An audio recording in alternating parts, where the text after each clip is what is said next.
The Quartet and Securitized Minilateralism. France, India, Poland, and Armenia's New Security Paradigm. EVN Security Report, May 2025, by Nerses Kopalyan, published on June 6, 2025, on EVN Report. Armenia hosted the second Yerevan Dialogue in partnership with India, Poland, and France from May 26 to May 27. While the Yerevan Dialogue serves to expand Armenian soft power by projecting its growing diplomatic capital and international visibility, the conceptual symbolism of these four countries working together carries deeper strategic weight. By supporting Armenia's regional interests and immersing themselves into this endeavor, each of these states is also advancing their own strategic goals. This convergence has created fertile ground to pose a concrete question, and subsequently, a concrete course of action. On what mutually beneficial basis can all four of these countries come together to form a set of security arrangements? And what would an alliance of this quartet look like for Armenia's security architecture? When initially triangulating the set of configurations informing the relationships between these four countries, what stands is a matrix of bilateral relations and a continuum on the scope and depth of such relations. In this context, Armenia-French and Armenia-India relations are strategically deep with growing security arrangements, while Franco-Indian and Franco-Polish relations are equally robust with wide-ranging and expansive security engagements. India-Polish relations and Armenia-Polish relations, while comparatively not as strongly developed as the other set of bilateral relations in the matrix, nonetheless demonstrate important promises of growth and deepening of strategic interests. The confluence of these sets of bilateral relationships and the endeavor of reconfiguring these separate sets of engagements into a singular minilateral arrangement provides the basis for establishing a quartet alliance. The preferred conceptual framework to articulate this arrangement is the concept of minilateralism, sometimes referred to as loose multilateralism. To qualify it within Armenia's security architecture, this report introduces the concept of securitized minilateralism. Minilateralism entails the bringing together of the smallest possible number of countries needed to have the largest possible impact on solving a particular problem or set of problems. Minilateralism is driven by a group of countries pursuing shared interests to advance collective action in the face of failures or problems in regional or transnational governance. The extant scholarship demonstrates that minilateral groupings serve as foundational basis for multilateral progress, as such arrangements offer flexibility, speed, and innovative approaches to addressing the problems at hand. Minilateralism emphasizes shared interests instead of shared values or ideological alignment. While the latter two characteristics can support and strengthen the minilateral arrangement, the primary and underlying factor, however, remains the mutually reinforcing strategic interests of the actors involved. The Quadrilateral Security Dialogue, US, Japan, India, and Australia, I2U2, India, Israel, US, and UAE, Negev Forum, US, Israel, Egypt, Morocco, UAE, and Bahrain, and Abraham Accords are all examples of minilateralism designed to strengthen regional cooperation while incorporating important security components. What is the nature and scope of the numerous bilateral relationships within the matrix of these four countries, and how can these be reconfigured into a minilateral structure? France and Poland signed the Nancy Treaty in May 2025, formalizing and deepening relations between the two countries within the domain of security that is akin to the treaties signed by France with Germany, Akane Treaty, Spain, Barcelona Treaty, and Italy, Quirinal Treaty. The elevation of Franco-Polish relations within this sphere, and its equivalence to what France has with its Western European allies, demonstrates the scope and depth of the partnership. For Warsaw, the treaty strengthens Poland's influence within the EU and NATO by deepening bilateral partnerships with influential member states, and also diversifying its security guarantees as part of the transatlantic system.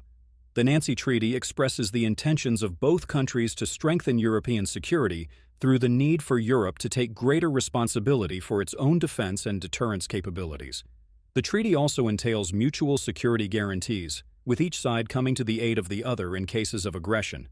Further, the treaty seeks to institutionalize and strengthen cooperation in development of weapons production and military technological capabilities.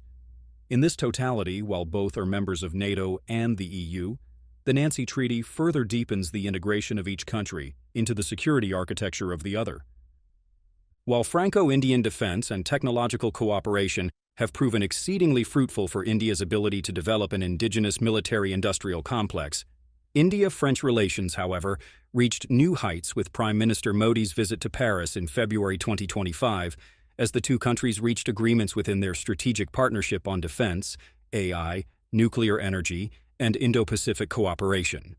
Joint defense collaboration in the fields of submarine and missiles production, joint production of helicopters and fighter jets, as well as French interests in integrating Indian weapon systems, such as the Pinaka MBRL, into the French arsenal, defined the terms of the deepening of defense ties between the countries.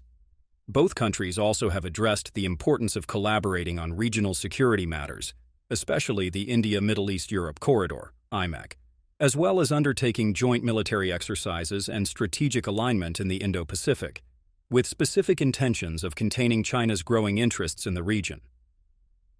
Poland-India relations were upgraded to that of a strategic partnership after Prime Minister Modi's landmark visit to Poland in August 2024.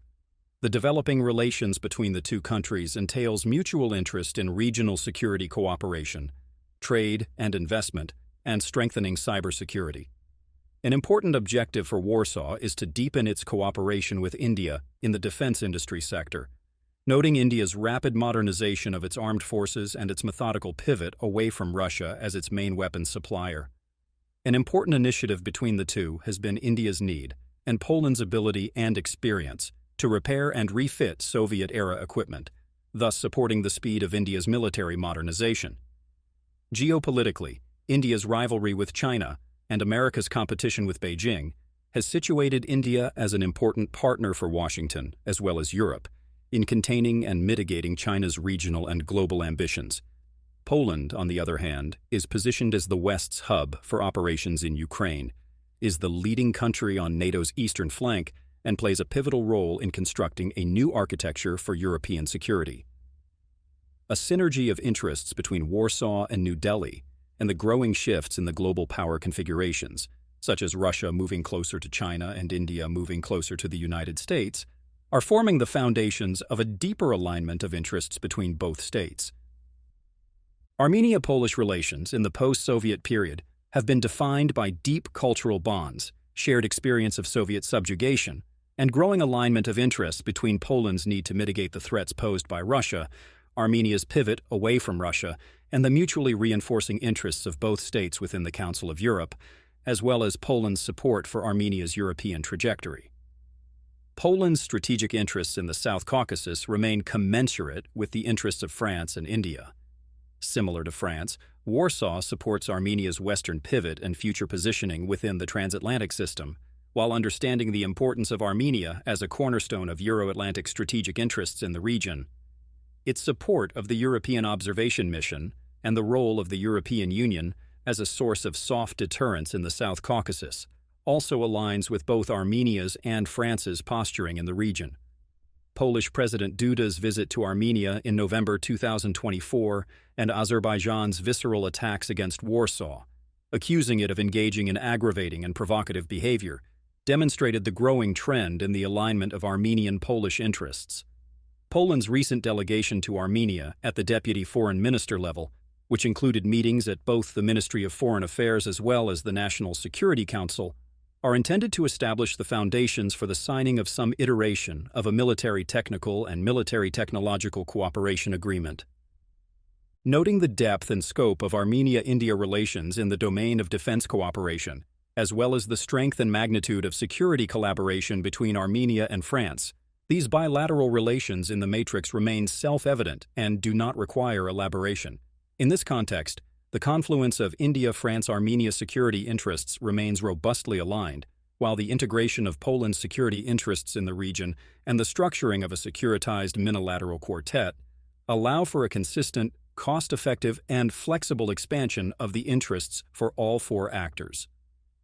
In the case of Armenia, utilizing a quartet alliance with France, India, and Poland as a securitized minilateral arrangement can exponentially strengthen and enhance Armenia's security architecture, while also advancing and strengthening the strategic interests of the remaining three countries in the South Caucasus. The security interests of Armenia, France, Poland, and India, specific to the domain of needs for each country, are aligned and conducive to deep minilateral collaboration. France and Poland's interests, both in the geopolitical as well as in the defense domain, remain aligned, as both seek to enhance the positioning of Euro-Atlantic interests, while having sufficient flexibility and strategic depth in the region. India's interests, while recently geopolitical, already have roots in defense cooperation with Armenia, while at the same time finding common ground with France and Poland to compete against Chinese interests in the region. Armenia's underlying objective is to situate the matrix of bilateral relations into a minilateral configuration, with the congruent and mutual interests of all four actors aligning. Considering the strong and healthy working relationship France has with Poland and India, and also noting the strong and healthy working relationship that Armenia has with France and India, Franco-Armenian relations and Armenia-India relations can serve as the initial fulcrum upon which the minilateral alliance is built. In conclusion, when qualifying the geostrategic interests of each of these countries within the South Caucasus, four facts stand out. First, France's regional interests are quite clear, as evidenced through its investment in Armenia's security architecture and the recent declaration of signing a strategic partnership. Second, India's strategic interests in the region, aside from Armenia being an important arms customer and security partner, is the growing antagonism between India and the Pakistan-Turkey-Azerbaijan axis, thus enhancing the South Caucasus as a theater of importance to New Delhi. Third, Poland seeks to expand and strengthen its regional and geostrategic toolkit to mitigate the threat posed by Russia, and establishing a mutually beneficial security arrangement in the South Caucasus remains commensurate with its broader grand strategy. And fourth, all four countries in this quartet have strong and continuously deepening relations with the United States, with France and U.S. being traditional allies and close security partners, India and U.S. deepening and strengthening their alignment in containing China, and Poland serving as a cornerstone of America's European security architecture. The confluence of all of these interests make Armenia a ripe partner to serve as the core of a minilateral security arrangement in the South Caucasus.